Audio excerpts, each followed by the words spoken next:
여러분 안녕하십니까, 박철훈입니다. 자, 오늘도 이렇게 또 방송을 통해서 여러분들과 또 IT 직무에 대해서 또 알아보도록 하겠습니다. 자, 하반기 공채 계속 진행되고 있죠. 그리고 이제 한참 서류 전형이 끝나고 이제 필기 전형이 진행되고 있을 겁니다.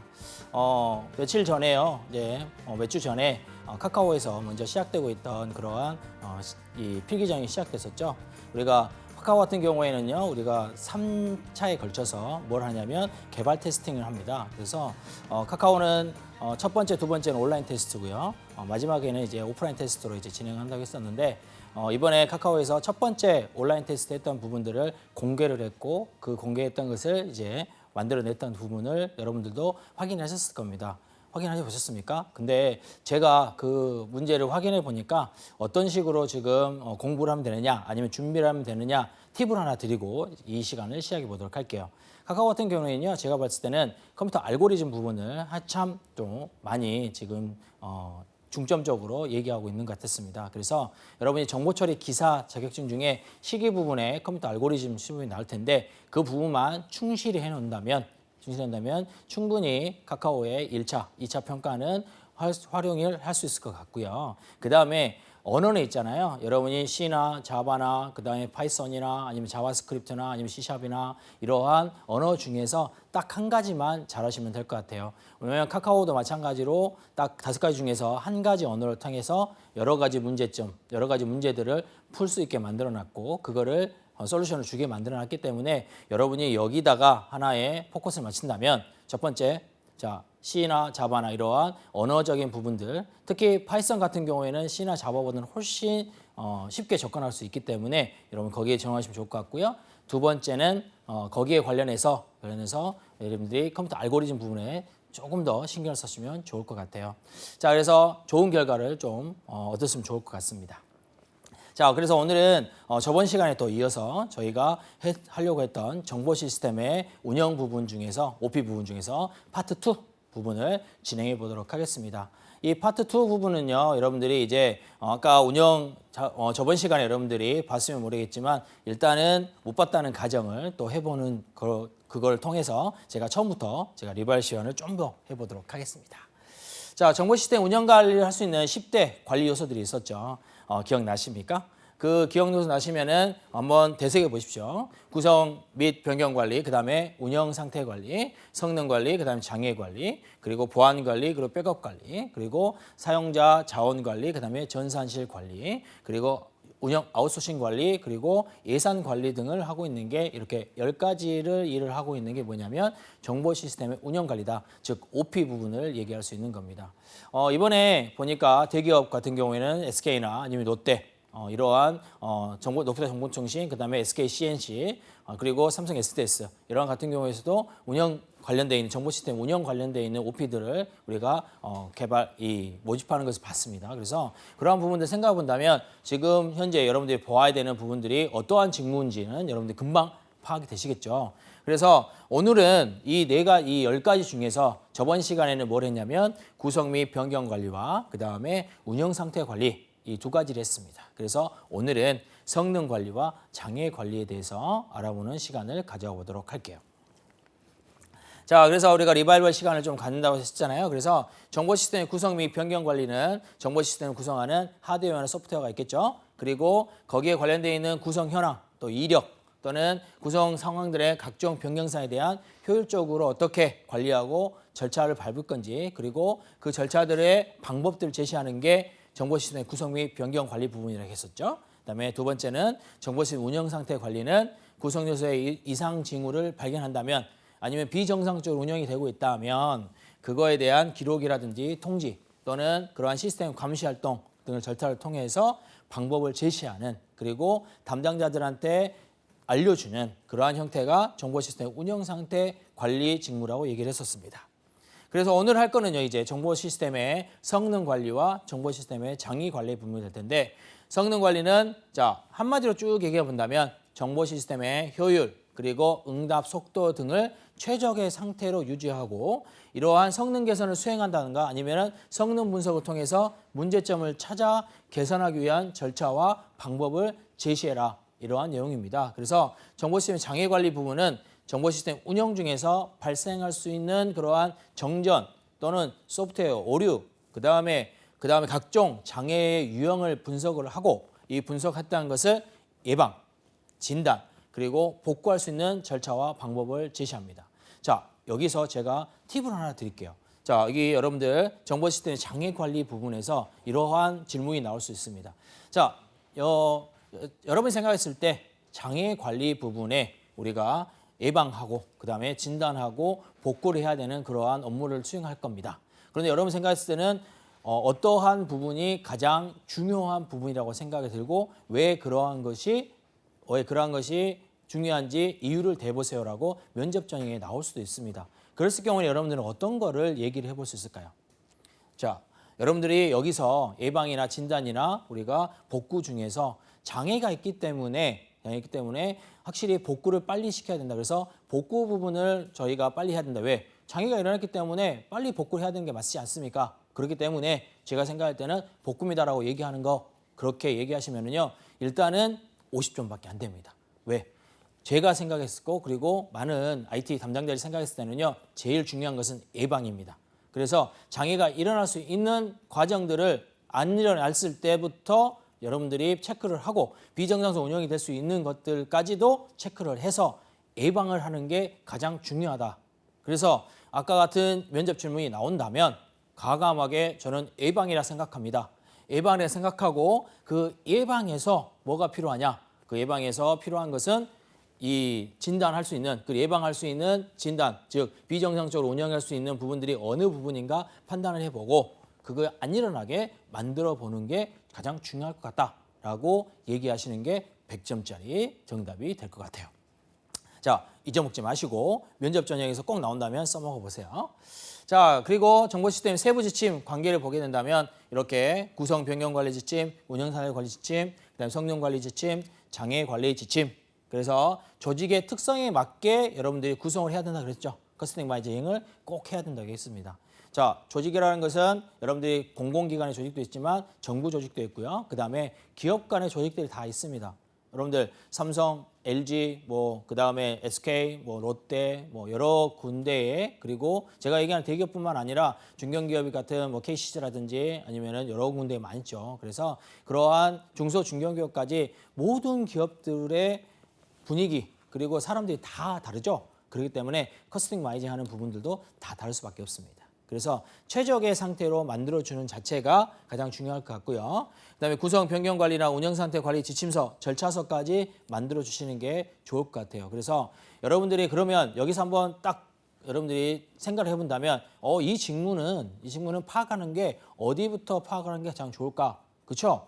성능 관리 어떻게 해야 되는지, 그죠? 담당자들이 어떻게 해야 되는지, 그리고 성능 관리에 대한 절차가 어떻게 되는지, 그리고 성능 관리에 대한 절차가 이렇게 되니까 그 절차에 따라서 어떠한 평가가 들어가야 되는지 딱 감이 오시죠?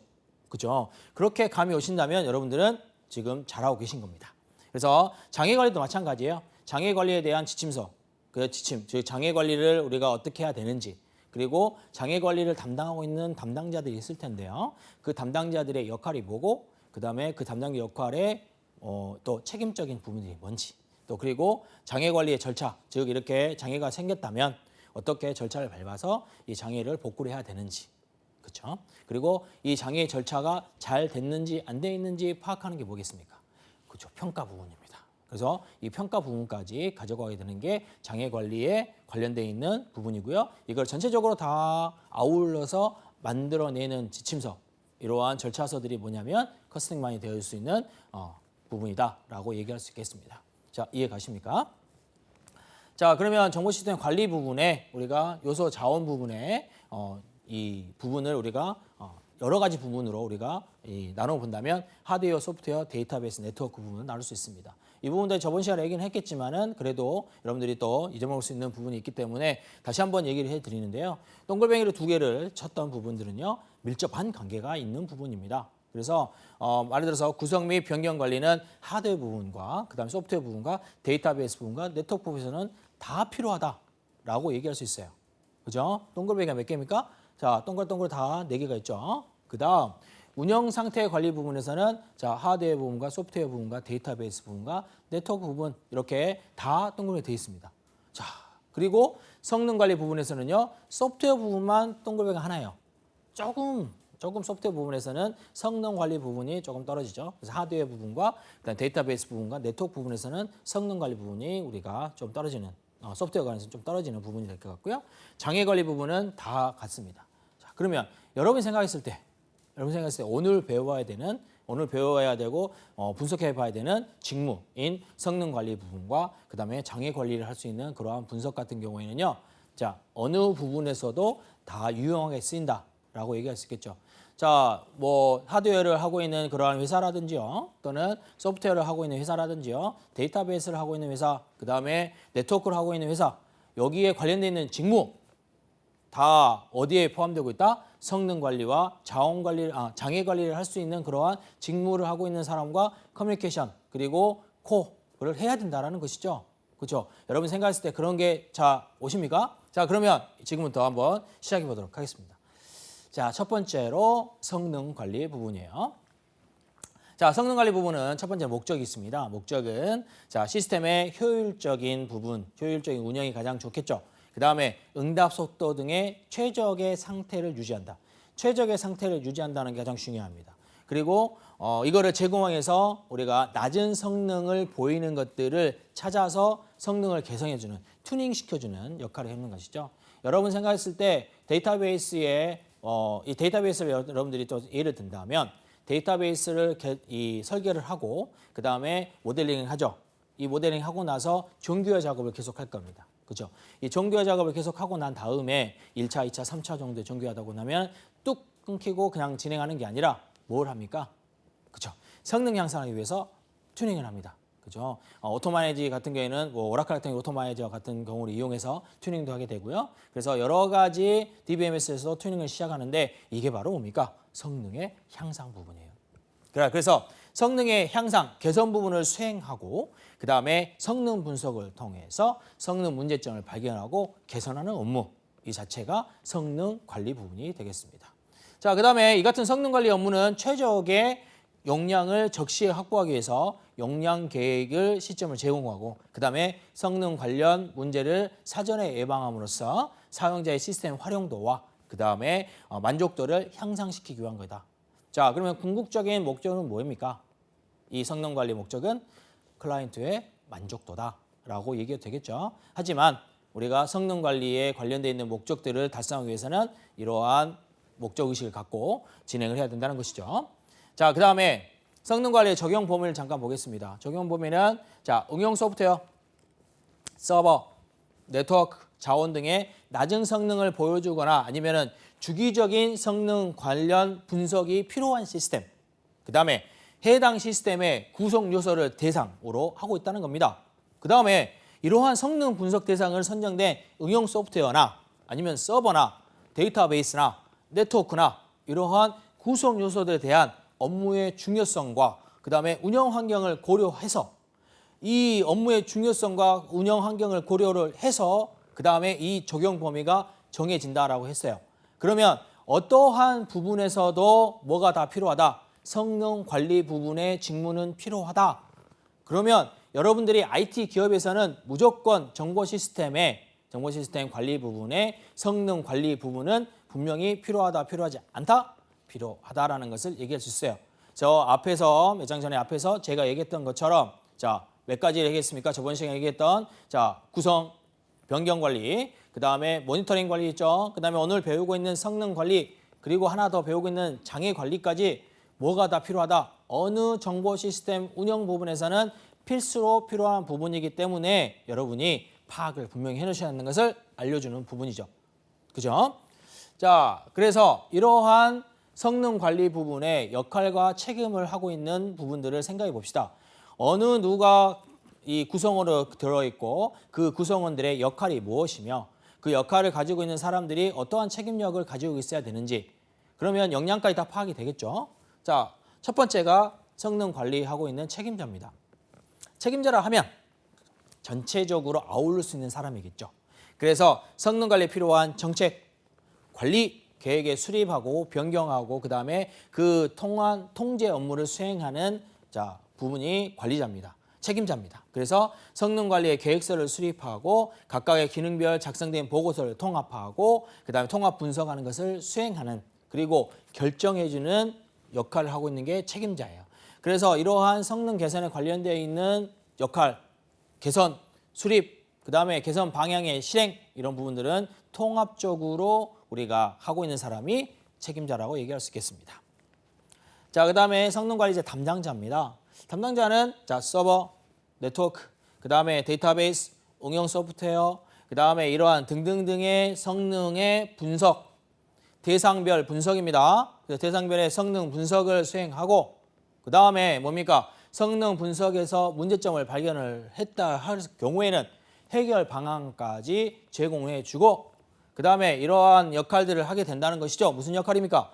성능 분석의 요구사항 수집 및 성능 측정에 관련되어 있는 계획을 수립도 하고요. 그다음 성능 측정에 관련되어 있는 대상별의 성능 추이 분석까지 해서 보고서까지 작성을 해줘야 한다는 겁니다. 자, 이게 무슨 역할입니까? 성능 관리를 하고 있는 책임자, 이 담당자의 역할이에요. 그러면 신입 직원들이 대부분 이러한 담당자로 배치가 될 텐데 신입 직원들이 가지고 돼야 되는 역량은 뭡니까? 밑에 나와 있는 것처럼 여러분들이 요구사항의 수집, 그 다음에 성능 측정의 계획을 수립, 그래서 계획적인 사람, 그리고 보고서 작성, 즉 문서화 시킬 수 있는 사람이 문서화를 많이 시켜본 사람. 만약에 여러분들이 문서화를 많이 안 시켜봤다 하신 분들은 지금 당장이라도 PPT부터 시작하셔서요. 그 다음에 한글, 그 다음에 워드 여러 가지 작업들을 많이 해보십시오.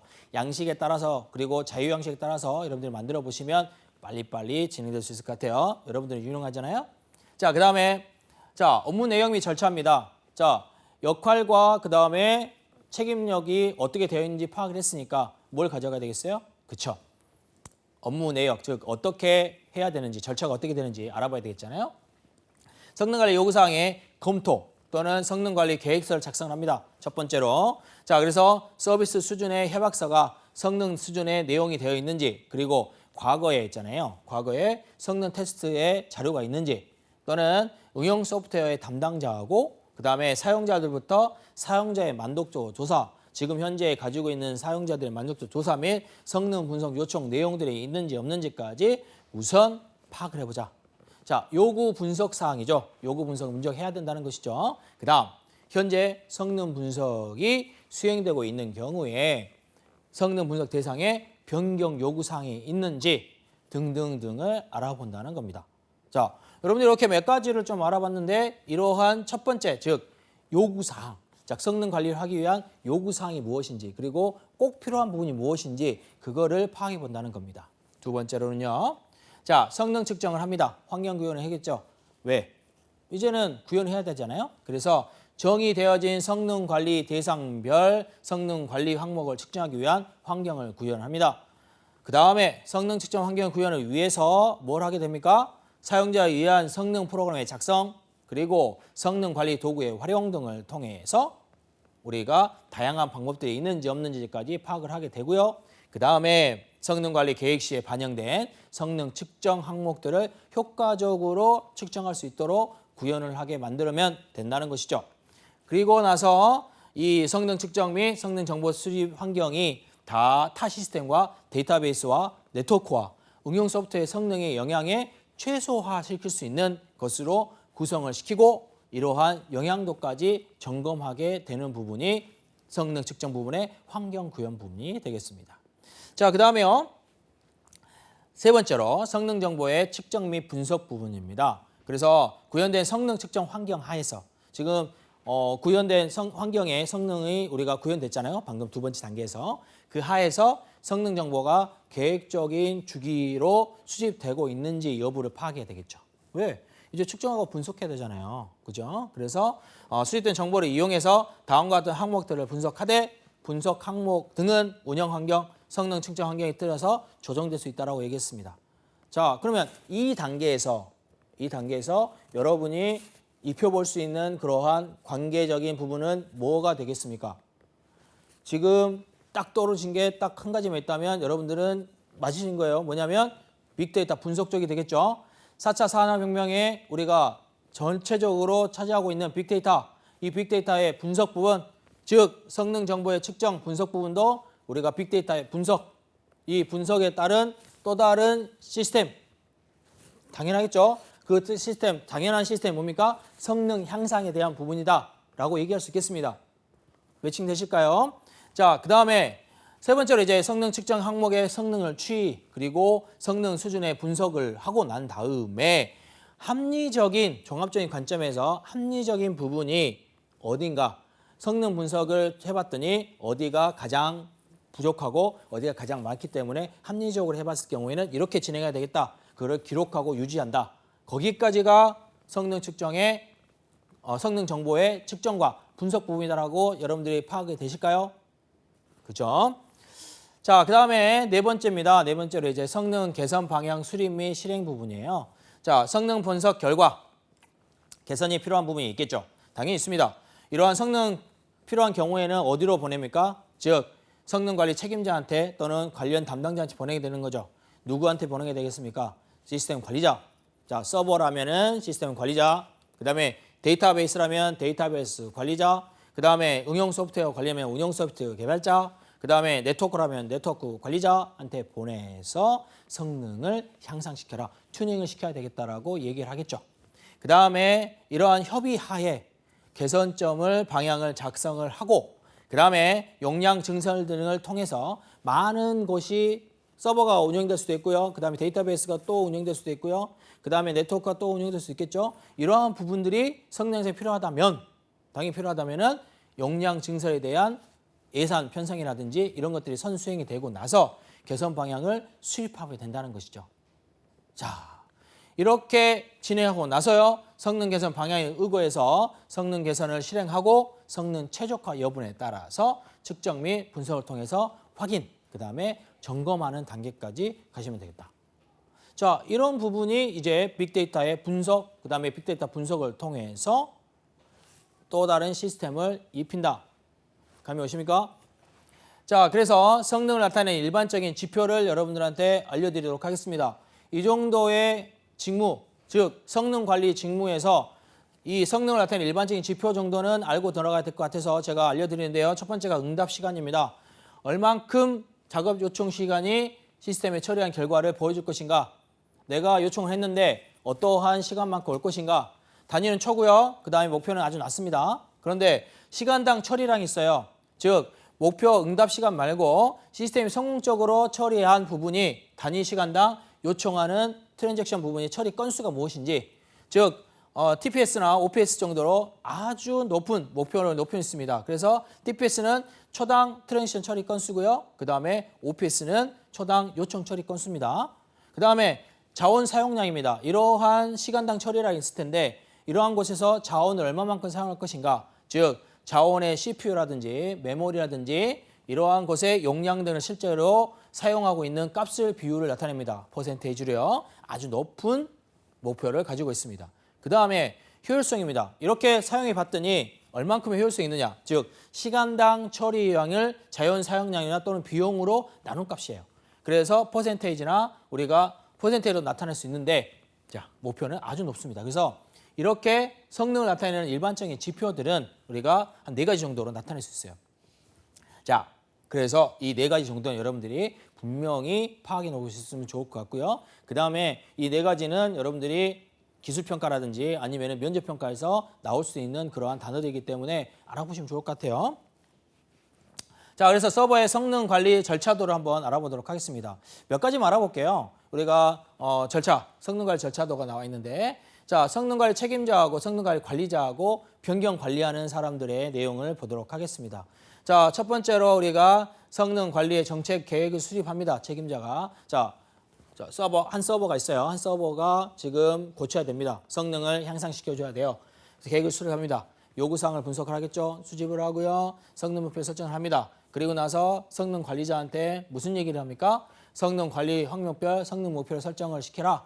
그러면은 성능 관리자가 성능 목표 설정을 하고요. 모니터링을 합니다. 그 다음에 데이터를 수집을 하겠죠. 데이터를 막 수집을 합니다. 수집한 상태에서 성능 목표 달성을 했습니다. 달성을 했으면 어디로 갑니까? 그냥 분석으로 가요. 분석으로 보고서를 바로 가는데 아니야. 잘못됐어. 그러면은 잘못된 원인이 있을 거 아닙니까? 그래서 이러한 잘못된 원인을 분석을 다시 해요. 그리고 나서 개선 방안을 도출을 합니다. 그 다음에 용량을 증설하고 요구사항들이 발생했는지 안 했는지 확인합니다. 이럴 때 용량 증설이 됐다, 있어야 된다 그러면은 해야 되겠죠. 그런데 하지 않는다. 아니면 그럼 바로 변경 요청이 들어갑니다. 이러한 변경으로 된다면 변경 요청을 검토하고 변경 승인하게 되겠죠. 자, 여기 나와 있는 변경 승인하는 역할을 하는 사람들은 누구이겠습니까? 자, 변경 관리자들이 하는 역할이겠죠. 당연하겠죠. 그래서 이렇게 변경 요청 검토하고 변경 승인을 하고 성능 개선 용량 증설을 하고 난 상태에서 이제 뭐로 넘어갑니까? 정기 분석 및 보고 부분으로 넘어가겠죠. 그렇죠? 그래서 이렇게 하나의 서버를 가지고 성능 관리를 할 수 있는 절차를 알아봤는데 요거는 하나의 서버를 위한 건데요. 자, 두 번째로는 네트워크를 어떻게 할 것인가? 네트워크에서는요. 자, 여기서는 이제 개발 파트하고 기획 파트가 있고요. 운영 파트가 있고 그다음에 운영 파트에 PM이 있고요. IT 팀장이 있고 관련 산출물이 나와 있습니다. 그러면 일단은 운영 파트에서 네트워크 점검 및 주간 성능을 통계를 냅니다. 그래서 승인을 내요. 그러면은 예스를 하게 되면은 성능 분석을 하게 되죠. 월 단위로 막 성능 분석합니다. 그런 다음에 성능 개선의 항목이 있는가 없는가를 체크를 해요. 근데 있으면 개선 대책 적용 및 여분 검토 및 대책을 수립하게 됩니다. 그런데 없으면 그냥 보고해요. 올 보고합니다. 그리고 나서 다시 승인을 받고 나서 임원들이 분기 보고를 받고 나서 바로 엔드를 시킵니다. 그런데 만약에 항목이 있으면 우리가 다시 대책 수립한 다음에 승인을 받죠. 근데 승인이 안 나면 어떻게 돼요? 다시 올라갑니다. 다시 어디로? 성능 개선 대책 적용을 다시 할 수 있는 부분으로 다시 만들어 와. 그러면 승인을 받잖아요. 그러면 이제 하드웨어, 소프트웨어를 구입할 것인가 안 할 것인가 필요하냐 안 필요하냐 물어봐요. 필요합니다. 그러면은 구매과에다가 구매관리 프로세스를 진행을 시켜요.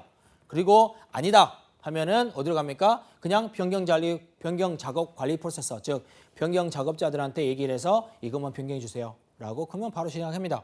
그게 바로 이제 여기 나와 있는 네트워크 점검에 관련되어 있는 성능 관리 흐름서가 되겠어요. 아까 서버하고는 좀 다르죠.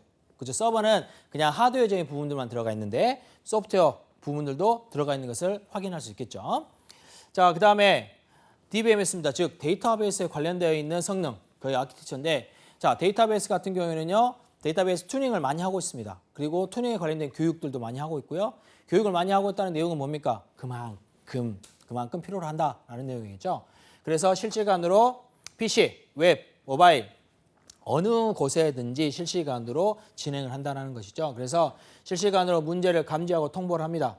첫 번째로 들어가 있는 것은 문제, 시간대 성능 분석의 로깅 부분과 문제 원행의 파악과 튜닝을 해봐요. 그리고 나서 문제가 있는지 없는지 감지하고 통보를 합니다. 그러면 실시간으로 성능관리 소프트웨어와 실시간 성능관리 소프트웨어 웹, 모바일 부분, 클라이언트 서버 부분에서 진단하고 실시간으로 원인 진단 및 조사를 하고 난 상태에서 누구한테 보내게 됩니까? 데이터베이스 통합 콘솔에 관련되어 있는 DB 성능의 정보들을 수집을 하게 되죠. 그 다음에 장기간으로 분석을 합니다. 분석을 해서 DB 성능 추이를 보고 성능 관련되어 있는 용량을 계획을 하고 만약에 성능에 관련되어 있는 향상이 필요하다 하시면은 바로 진행을 한다라는 것이죠. 그래서 일단은 첫 번째는 성능 로깅하게 나누면 문제별로 특정 문제별로 시간대로 성능을 분석을 하고 그 다음에 실시간 문제 감지 통보를 하고 실시간 원인 진단을 하고 그 다음에 전사 DB 성능 정보 수집을 하고 마지막으로 분석을 통해서 뭘 합니까? DB 성능 지표의 추이 분석과 성능 개선을 위한 활용 계획까지 짠다. 이게 바로 DBMS 성능 관리 위한 아키텍처가 되겠습니다. 자, 앞에 나와 있던 서버랑 네트워크라는 또 사뭇 다른 그러한 형태로 가는 거예요. 그러면 이렇게 전체적으로 이제 봤을 때 이러한 부분을 다 응용 소프트웨어로 우리가 성능 관리로 본다면 비즈니스 목표를 정했으면 우리가 기업에서요 이러한 것을 만들어서 팔아먹어야 되죠. 이유는 창출해야 되죠. 이유는 창출한다면 비즈니스 서비스 요건들이 정의가 되고요. 여기에 관련해서 용량 계획이라든지 성능 시험이라든지 또는 분석이라든지 튜닝들이 꾸준히 다 진행됩니다. 이게 뭡니까? 성능 관리예요. 그렇죠? 성능의 최적화 부분입니다. 그래서 성능을 최적화하고 그 다음에 그걸 통해서 비즈니스에 관련되어 있는 부분들이 서비스를 하게 되는 거겠죠. 그리고 나서 변경, 용량 관리를 통해서 변경도 하고 구성의 관리도 하고 그 다음에 용량 관리까지 통해서 계속적으로 뭘 하게 되는 겁니까? 응용 소프트의 성능을 관리하게 되는 겁니다. 이해 가십니까? 자, 그래서 이러한 부분들을 우리가 성능 관리 부분들을 다른 부분과 다른 관리 부분과 관계가 있느냐를 봤을 때 응용 상태 관리 부분과 서비스 수준 관리, 그 다음에 영향 관리, 장애 관리, 서비스 데스크 운영 관리, 그 다음에 구성, 변경 관리와 영향력이 있다는 것을 확인해 볼 수 있었어요. 자, 여기서 성능 관리 부분하고 한 가지만 해본다면 구성, 변경 관리 부분이 있겠죠. 첫 번째로는 구성을 했어요. 구성을 하고 절차에 따라서 구성을 다 했습니다. 그리고 절차에 따라서 구성을 다 끝났으면은 변경을 해야 되겠죠. 이 변경을 쭉 하는데 변경을 할 때는 전체적으로 다 변경을 하는 게 아닙니다. 변경 요청이 들어왔던 것만 변경했는데 그 상태에서도 봤더니 뭐가 안 돼 있어요? 성능적인 부분들이 많이 떨어지더라. 그래서 추후에 분석을 해봤더니 이 부분이 튜닝이 돼야 되는 것 같더라. 성능을 향상시켜야 될 것 같더라. 그래서 성능 향상 관리팀에 보내서 성능 향상시키게 만들 수 있는 그러한 형태로 가야 된다는 것이죠. 그래서 구성 변경 관리에서 이렇게 구성을 했고 이렇게 변경을 했다. 언제 누구한테 지시를 했고요. 이러한 보고서들이 넘어가게 되는 게 성능 관리 부분이고요. 성능 관리 부분에서는 이제 이렇게 튜닝을 시키고 난 다음에 튜닝 시켜서 다시 구성 변경 관련 부분에다가 보고하겠죠. 이렇게 됐다라고. 자, 그러면 이렇게 또 커뮤니케이션이 잘 되는 것 같아요. 그래서 여러 군데의 관리팀하고도 커뮤니케이션이 잘 돼야 한다는 것을 보여주는 하나의 또 그림이 되겠습니다. 자, 그래서 이거는 전체적으로 우리가 아까 전체적으로 봤던 이 장애 관리, 성능 관리에 관련된 부분들을 다 해봤는데 좀 복잡하죠. 복잡한 부분이 있긴 하지만 여러분들이 한번 파악을 해봐야 되는 부분이기도 합니다. 첫 번째는 통합 운영 정보를 구현하고, 두 번째 각 운영체제의 기능을 강화하고, 세 번째 업무 프로세스 자동화, 운영 관리 효율화, 중앙 모니터링 통제를 하는 게 이 시스템의 전체적인 흐름도예요. 그래서 첫 번째로는 우리가 통합 운영 정보에 DB가 들어가 있죠. 그래서 여러 가지 정보들을 하나로 묶어서요. 그 다음에 공통적으로 적용할 수 있는 도구들을 사용하게 됩니다. 그리고 나서 업무 프로세서를 해요. 업무를 해요. 그죠? 서버에 관련된 부분, 운영 비용 관리, 자산 관리, 그 다음에 구성 관리 다 합니다. 다 하고요. 그 다음에 용량 관리, 그 다음에 스케줄링, 성능 관리, 스토리 관리, 그 다음에 백업 복구 관리, 장애 관리, 보안 관리 다 합니다. 다 한 상태에서 어디로 갑니까? 자, 운영 관리를 효율화를 설치하기 위해서 공공 분야의 운영 부문과 관리자들이 이러한 부분들을 하기 위해서 중앙 모니터링과 통제를 하게 돼요. 그렇죠? 이게 전체적으로 뭡니까? 성능 관리의 프로세싱이 되겠습니다. 절차 등이 되겠어요. 여러분들, 여기에 좀 복잡하게 보이지만 안에 들어가 있는 촘촘히 들어가 있는 부분들은 다 기능들이고요. 그 다음에 여기에 절차는 파란색으로 되어 있는 5가지 절차만 여러분들이 파악하면 될 것 같습니다. 자, 그래서 우리가 성능 관리 이제 관련 산출물이 나오게 될 텐데 첫 번째는 성능 관리의 계획서가 나오겠죠. 성능 관리를 하게 되면은 어떠한 계획에 따라서 진행된다는 것을 알 수 있을 거고요. 그래서 방법이라든지 아니면 성능 분석 중기라든지 이런 걸 알 수 있어야 될 것 같고, 그 다음에 추이에 관련된 분석 보고서가 나와야 되겠죠. 그래서 도구라든지 측정 방법 정보라든지 또는 성능 추이 분석 통합된 관점의 성능 분석 결과까지 가지고 가야 될 것 같아요. 그 다음에 마지막으로 이제 관리 대장이 나와야 되겠죠. 그래서 담당자가 누구인지, 또 어떠한 내용을 가지고 갔는지, 그 다음에 비전 상태에서 담당 통지가 되어 있는지 안 되어 있는지까지 알아봐야 될 것 같습니다. 자, 이렇게 이제 성능 관리 부분을 알아봤다면 거기에 뒤에 이어서 두 번째로 장애 관리 부분을 좀 알아보도록 할게요. 가봅시다. 자, 장애 관리 부분은 우리가 정의를 한번 내려봤어요. 뭡니까? 정보 기술 서비스 관리, 즉 정보 시스템 관리 OP에서요. 운영의 통제 가능성 관점에서 자, 협의의 장애 개념으로서 정보 시스템의 통제 가능한 요인들을 위한 기능 저하, 오류, 고장 등을 의미한다 했습니다. 이게 장애입니다, 장애. 그죠? 그래서 구체적으로 통제 불가능한 재해가 있었죠. 자연재해나 인적 자원 재해가 있을 겁니다. 이러한 것을 제외한 발생 원인 관점에서부터 직접적으로 영향을 미치는 인적 장애, 시스템 장애, 기반 구조 장애, 이러한 설비나 아니면 장비의 장애도 다 똑같습니다. 그 다음에 같은 통제 가능한 요인들에 의해서 만들어놨던 정보 시스템의 기능 저하, 그 다음에 오류, 그다음에 고장 등을 의미하는 게 이러한 장애가 되겠습니다. 여러분들이 장애라고 하는 얘기는 뭐가 빠져요? 그렇죠? 자연재해와 인적재해는 빠진다는 것을 여러분들이 확인할 수 있었겠죠. 자, 그런다면 이러한 장애관리의 목적은 무엇인지 한번 알아보도록 하겠습니다. 장애관리는 소프트웨어나 하드웨어나 데이터베이스나 네트워크 등을 통해서 정보 시스템의 운영관리 대상 시스템의 고장, 장애, 서비스 불능 상태 등 시스템의 장애 여부를 관찰, 진단, 보고, 제어, 처리하는 일련의 과정 등을 얘기한다라고 얘기했습니다. 그리고 장애 관리 목적은 장애 발생 시에 신속하고 정확하게 장애 원인을 분석하고요. 그 다음에 조치로 장애 시간을 단축하는 데 있습니다. 그리고 장애의 근본 원인을 사전에 찾아내기 위해서 장애 발생 통계, 관리를 통해서 원래 장애가 발생할 수 있는 것들을 예측도 하고요. 그 예측했던 것을 분석도 하고 중단 없이 서비스를 하기 위한 것을 제공하는 게 그 목적이 있다. 제가 그래서 뭐가 가장 중요하댔어요? 예방이 가장 중요하다.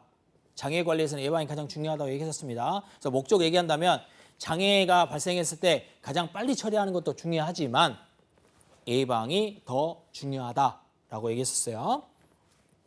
자, 적용 범위는 통제 불가능 요인과 통제 가능 요인들로 우리가 나눠볼 수 있는데 통제 불가능 요인은 자연재해와 인적장애 있습니다. 자연재해는 산불, 화재, 지진, 집안 침하, 그 다음에 장마, 폭우 이런 거 있겠죠. 그 다음에 인적 자원은 노조 파업 아니면은 폭동, 폭탄 테러 이런 가지도 있었고요. 그 다음에 통제 가능 요인은 인적 장애 중에서는요 시스템 운영의 실수 또는 단말기 디스켓의 파괴 절취, 그 다음에 바이러스 침해, 자료 누출 등이 있을 수도 있고, 그 다음에 기술적인 장애 같은 경우에는요 운영 체제, 그 다음에 응용 프로그램의 경함, 그 다음에 통신 프로그램의 결합, 그 다음에 하드웨어 손상들이 있을 수도 있겠죠. 그 다음에 기반 구조 장애 같은 경우에는요 설비 장애, 정전 사고, 그 다음에 침수, 단수 여러 가지 것들이 있을 수 있습니다. 그 다음에 건물의 손상들도 있을 수 있겠죠. 이러한 부분들이 장애 관리의 적용 범위들이 될 수 있을 것 같아요. 자, 그러면 장애 관리를 하고 있는 사람의 우리가 역할과 책임을 좀 알아보도록 하겠습니다. 첫 번째는 장애 관리 책임자예요. 자, 장애 관리 책임자는 무슨 일을 할까 알아볼까요?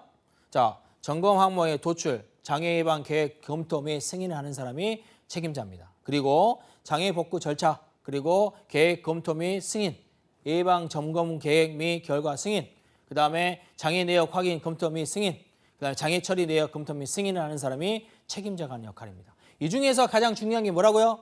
세 번째에 나와 있는 예방 점검 계획 및 결과 승인이라는 것을 다시 한번 명심하시기 바랍니다. 그 다음에 담당자는 무슨 일을 할까요? 점검 항목의 도출 및 장애 예방 계획 수립 및 보고, 장애 복구 절차 계획 수립 및 보고, 자, 그 다음에 장애 처리를 해야 되겠죠. 당연히 복구도 해야 되겠고요. 그 다음에 예방 점검 전에 필요시 자료를 백업하는 것을 실시해야 됩니다. 그렇죠. 그 다음에 점검할 때 점검 사항을 파악을 하고요. 협력업체에 연락과 합의를 하고 결과 보고까지 하는 그러한 부분들이 장애관리 담당자 하는 역할이 되겠습니다. 그리고 거기까지가 담당자의 책임 요소가 되겠어요. 자, 그러면 다시 이제 업무 내역과 절차들이 나올 텐데, 자, 절차들은 어떻게 됩니까? 첫 번째가 장애 식별 및 접수입니다. 자, 장애가 발생했으면 식별해야 되겠죠. 거기 나오면 시스템 모니터링을 통해서 그러면 운영 관리, 모니터링 관리에서 나와야 되겠죠. 그래서 통해서 장애 발견자로부터 장애 사안을 접수받는 단계까지 가게 되는 거고요. 장애를 접수하고 접수된 장애 내용을 가지고 어떻게 합니까? 관리도 하고요. 거기에 이름, 전화번호, 부서 및 위치, 장애 내용, 긴급도, 장애 내용 서비스가 미치는 영향까지 모든 내용들을 상세하게 적어라. 이게 장애 식별 및 접수라는 방법이다. 두 번째로는요. 장애를 등록하고요. 장애가 어디에 등록됐습니까? 어떻게 가정이 났습니까? 라는 등록하고요. 등급을 지정합니다. 얼만큼의 등급을 가져가는지. 시급하냐? 우선순위를 준다는 것이죠. 그래서 장애 등급 절차를 통해서 장애 기록 관리 항목에 대한 포함된 모든 정보가 장애 조치의 보고서와 지식 데이터베이스에 기록되게 관리되게 만듭니다. 이때 장애 관리 등록 영향도와 그 다음에 긴급도에 따라서 뭐가 작성된다? 등급을 지정할 수 있다. 그 다음에 세 번째로 이제 복구 대책을 수립합니다. 장애 내용을 분석하고요. 사안의 경중에 따라서 어떤 게 먼저, 어떤 게 나중에 이걸 따져서 먼저 응급조치를 취하는 부분까지 취하고 복구 준비도 하고 복구를 실행하는 것까지가 나오게 됩니다. 일반 장애에 대해서는 어떻게 하면 될까요? 그죠? 시스템 상황을 파악하고 시스템 장애 원인을 분석해서 진행하시면 되겠습니다. 그 다음에 조치를 수행하면 되겠죠. 그죠? 복구에 대해서 수행하고 대신 일단 장애가 발생했으면 빨리 복구하는 게 최고입니다. 최선이고요. 그 다음에 수시로 장애 체험한테 구두로 보고하는 부분이 있어야 되고요. 결과 관리해야 됩니다. 향후에 예방해야 되겠죠. 그죠? 그러한 정상 가동이라든지 조직 결과를 통보하고 관리자한테 정상 가동됐음을 공지를 하고요. 예방 점검 분명하셔야 되겠죠. 예방 점검은 점검 계획 수립과 실시 보고 그다음에 점검 결과 보고 및 분석을 하셔야 될 것 같아요. 자, 그다음에 장애 모의 훈련합니다. 장애를 일으켜 봐요. 그리고 나서 고쳐봅니다. 이러한 모의 훈련을 실시합니다. 그리고 나서 비상 계획 수립까지 실시하면은 장애 관리에 대한 업무 내역 절차가 끝나게 될 것 같아요.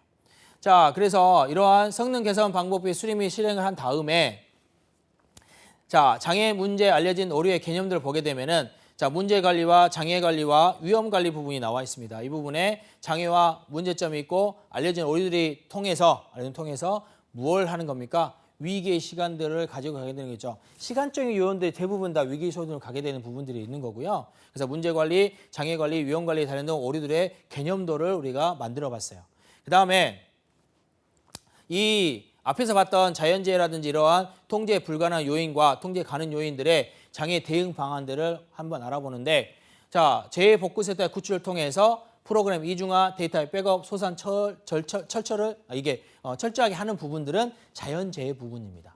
그리고 백업, 그 다음에 이런 부분은 인적 재해 부분이고요. 그 다음 전산 기기의 이중화를 한다든지 그 다음에 프로그램의 변경 통제를 강화한다든지 이런 부분들은 다 기술적인 장애 부분을 선택하는 거예요.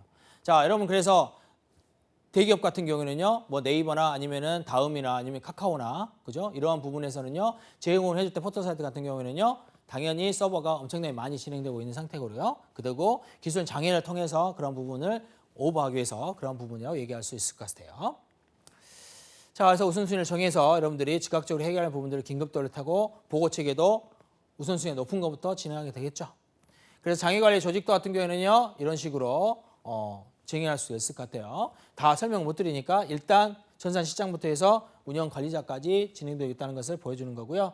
프로세싱은 자, 문제 들력하고 그다음에 문제 종료까지 문제 관리 프로세서를 자, 해보고 나서 안 되면 문제 관리에 들어간다는 것이죠. 이렇게 장애 관리 프로세서는 진행이 되고 있을 것 같아요. 그다음 장애 관리 흐름도를 보게 되면은 여러 개의 사용자들이 있고요. 그다음에 문제 해결과 2차 해결, 문제 관리, 장애 종료 해점에 따라서 여러 부분에서 진행되고 있는 상태를 볼 수 있을 것 같아요. 이걸 이제 장애 관리 모니터링을 통해서 당연히 확인할 수 있어야 될 것 같고요. 자, 이거 문제 관리죠. 그래서 문제에 관련되어 있는 부분들 해결을 해봤는데 또다시 문제가 발생할 수 있잖아요. 그러한 부분들을 어떻게 해야 되느냐. 문제 관리 책임자가 문제 등록을 하고 도출을 하고 관련 그 원인을 도출을 하고 그 원인에 대해서 해결 방안을 선택을 하고 그거를 어디까지 집어넣어야 된다. 관리 시스템에 집어넣어서 예방을 시켜야 된다까지 진행을 해보는 겁니다.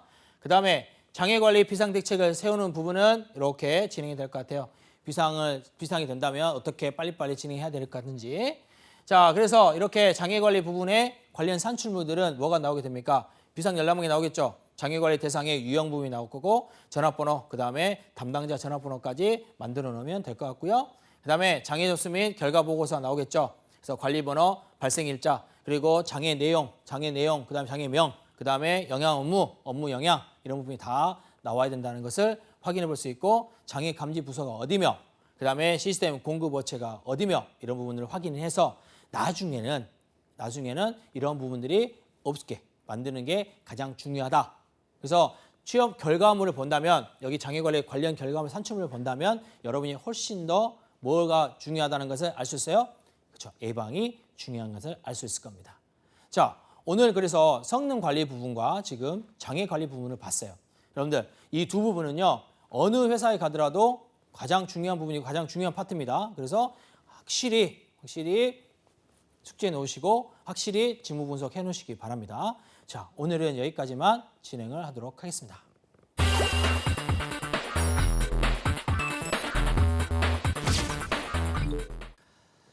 자, 오늘도 이 시간이 돌아왔어요. 박철은의 IT 실무자 생생 인터뷰 시간이 돌아왔습니다. 자, 제가 이제 하반기 공채가 시작이 됐고요. 그다음에 하반기 때 이제 뽑는 그러한 회사들이 되게 많아지고 있고 하반기에 대기업 공채, 그다음에 중소기업 공채, 그리고 이제 중소기업 공채들이 나올 텐데 지금 현재 저희가 인터뷰 다 했던 그러한 그 회사에 이제 갔던 회사에 지금 공채가 올라와 있던 회사들을 다시 한번 찾아가서 그 실무자들과 다시 한번 얘기를 나눠보는 시간도 가져봤습니다. 그리고 어떠한 부분에 좀 이 중점을 가지면 좋을지 그것까지 파악을 해봤고 왔어요. 그래서 이러한 부분들이 이제 여러분들 자기소개서나 아니면 이력서 아니면 이제 만약에 서류 전형을 합격했다면 어떠한 부분에다가 면접 전형할 때 기술 면접이라든지 인성 면접을 봤을 때 어떠한 부분에다가 중점적으로 얘기를 해야 될 것 같은지 우리가 알아보는 또다시 한번 알아보는 시간으로 진행해 보도록 하겠습니다. 오늘은 그래서 첫 번째로 들어간 부분은 넷게임스라는 회사에 다시 한번 다녀왔어요. 즉 게임 기회를 하고 있는 그 친구였는데요. 우리가 넷게임스는 여러분들 히트라는 모바일 게임 아십니까? 저는 게임을 한번 해본 적은 없는데 히트라는 것은 그래서 이 히트라는 이 게임 가지고 이제 어디까지 가냐면 이제 상장 회사까지 갔던 그러한 넷게임스 회사에 다녀와 봤어요. 게임 기획 파트의 팀원이고요. 이니셜 K로 이제 진행해 봤습니다. 자, 그래서 우리가 가져가야 되는 그러한 부분들은 당연히 인재상이었어요. 넷게임스의 인재상 같은 경우에는 실패를 두려워하지 않는다.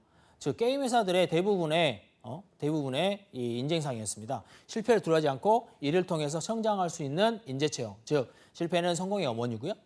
그러한 누구나 알고 있지만은 쉽게 도전하지 못하는 게 사람입니다.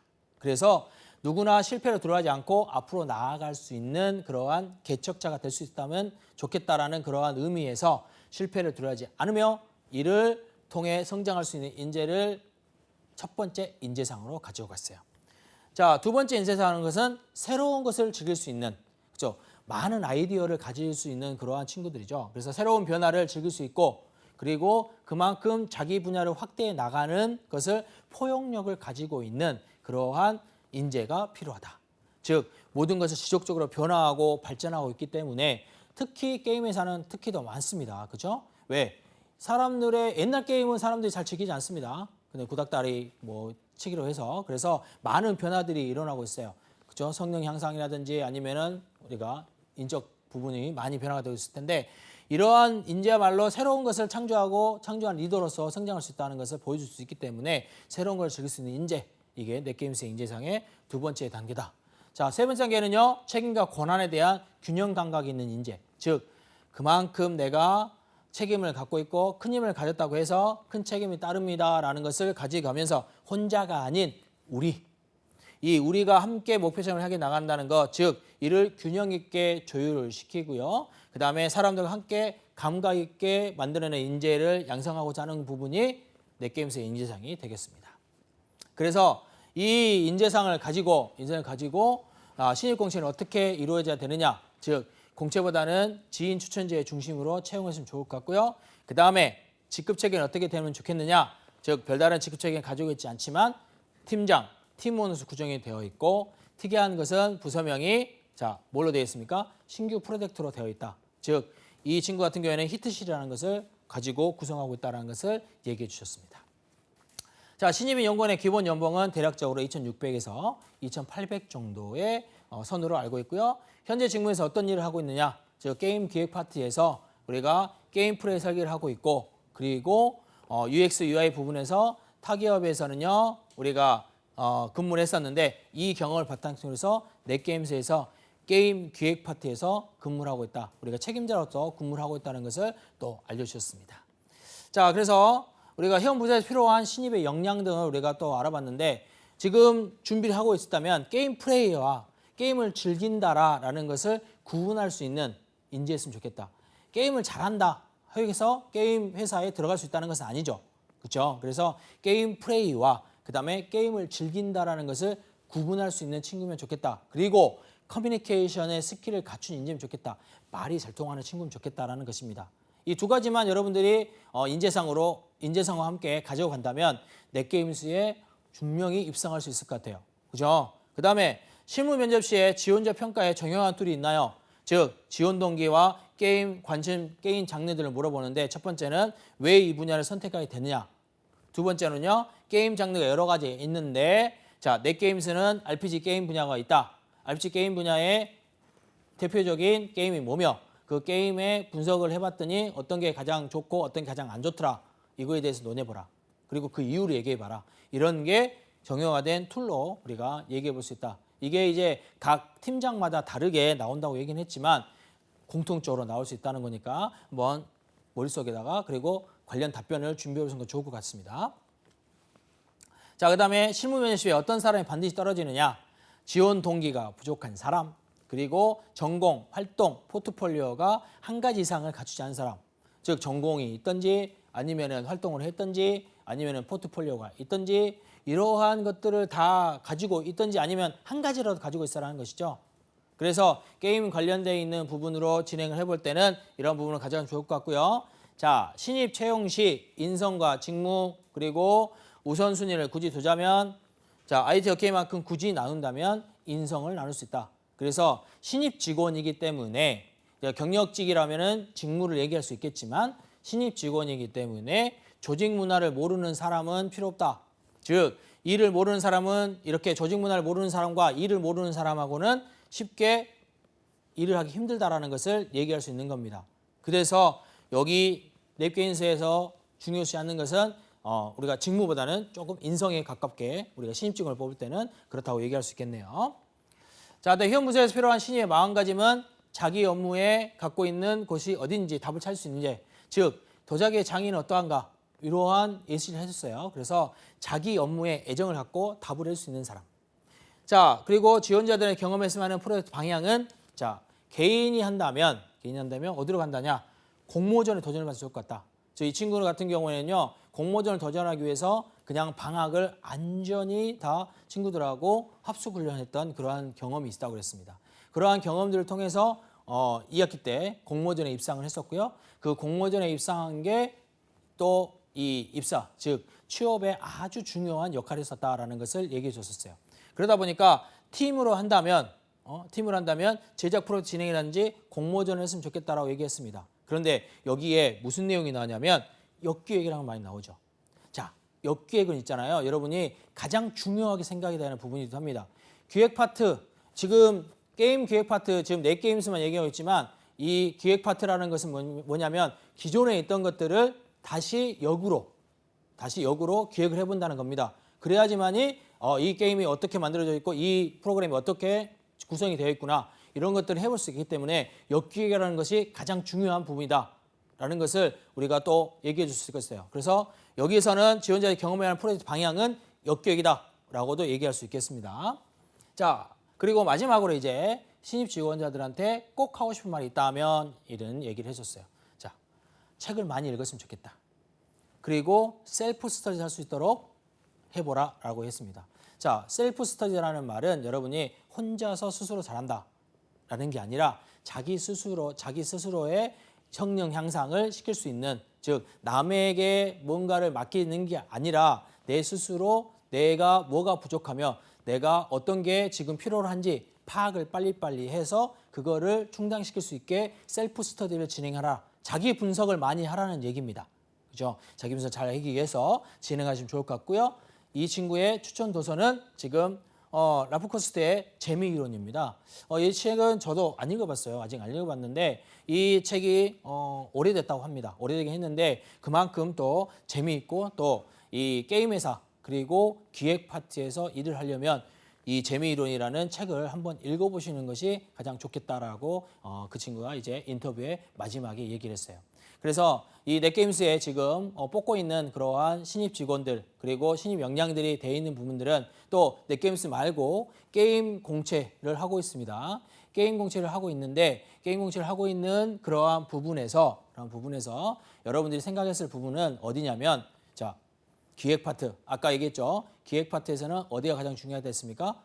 역기획, 그죠? 역기획을 했고 그 다음에 하나 더 게임 플레이와 그 다음에 게임을 즐긴다라는 것을 파악해 볼 수 있는, 즉 구분해 볼 수 있는 친구들이 중요하다라는 것을 또 상기시켜 봐야 될 것 같고요. 그 다음에 마지막으로 뭡니까?